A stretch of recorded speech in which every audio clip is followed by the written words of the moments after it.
God morgon från Paretodesken. Det är måndag den 6 februari. Vi fick en svag avslutning i USA förra veckan efter en oväntat stark jobs report som ökade oron för hur Fed kommer att agera med sina räntehöjningar. Vi såg en ganska skarp inprisning av högre räntor framgent här som fick marknaden att backa.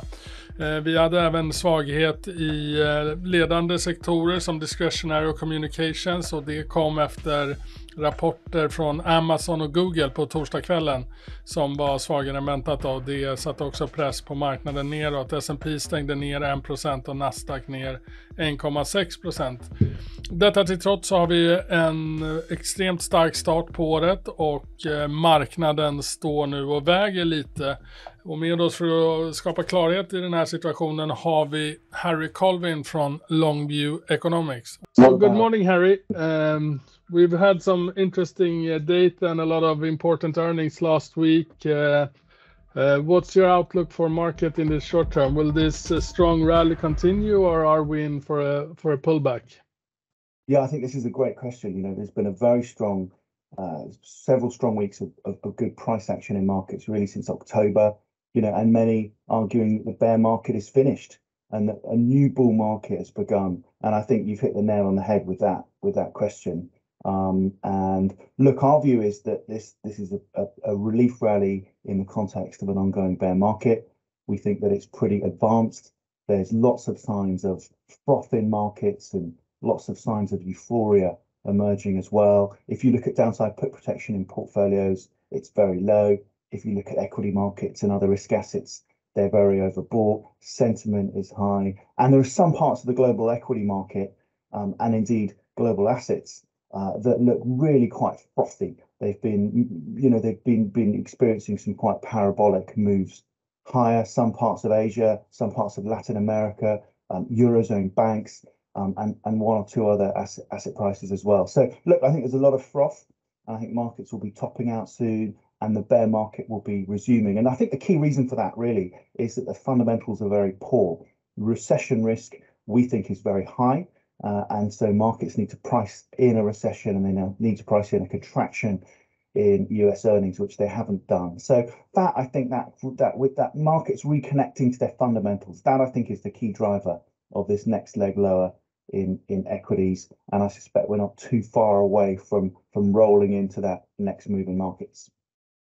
Exactly. So if we look on the earnings so far, I mean, the earnings were heavily revised downwards ahead of the reporting seasons, and we've seen earnings estimate, that is expectations for 2023, continue to come down during January. So now we're in for quite a steep decline in Q1 and Q2, but then a sharp uptick in the second half. So that profile seems a little bit challenging, and with the market at a multiple of 18.4, it's hard to see.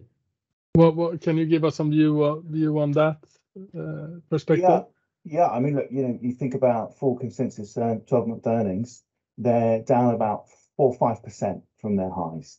If we're right about recession, then those 12-month forward consensus earnings are going to be shrinking by somewhere between 15 to 40%, depending on how deep this recession is. So normally when earnings are trending down in recession-related bear markets, in recessions, then the equity market is also trending down, and the equity market's also getting cheaper as well, typically. So we've got probably an equity market that will go down with earnings, and normally the equity market low, the end of the bear market, doesn't end until earnings have stopped falling and they've started to stabilize. That's normally when you see the low in the equity market. And of course, as you say, we've had some quite weak earnings coming through. I suspect they're going to keep deteriorating over the course of the next week or so, but also over the course of coming earnings seasons, and that will be underpinning this downtrend in equity markets. A final question, Harry, was on the strong jobs number we had this Friday. What do you think that will mean for the next Fed meeting and expectations on their rate path going forward? Yeah, well, I mean, it was a fascinating day because markets had to just reassess the impact of all of this Fed tightening we've been seeing on the labour market, and the assumption was that we were beginning to see, the effect of tightening, not just in the labour market but more broadly.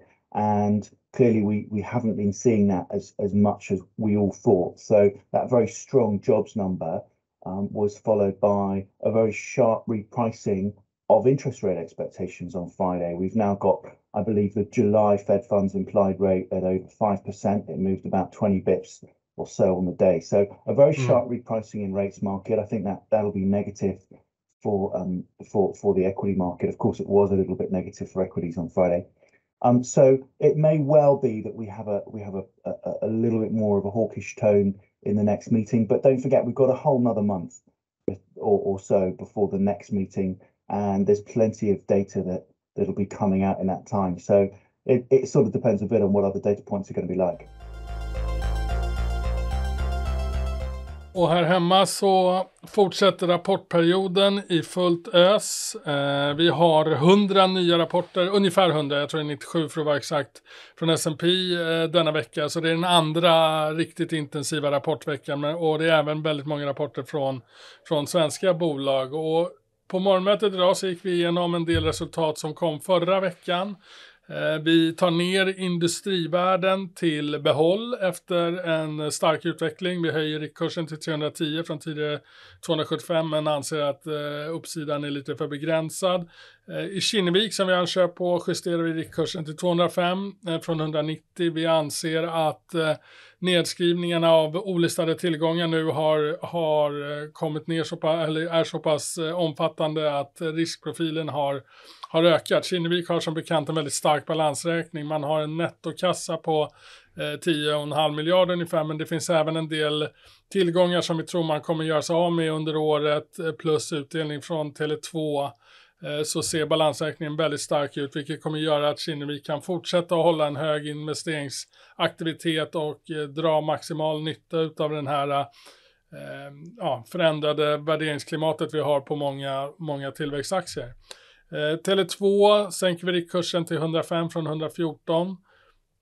Det var en rapport som var helt okej i linje med förväntan, men kassaflödet var lite svagare och det påverkade aktien negativt.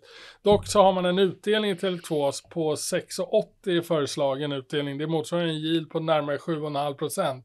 Och den här utdelningen kommer man absolut kunna hålla i det medellånga perspektivet, och det kan vara en ganska attraktiv karaktäristika på en aktie i den här skakiga omvärlden.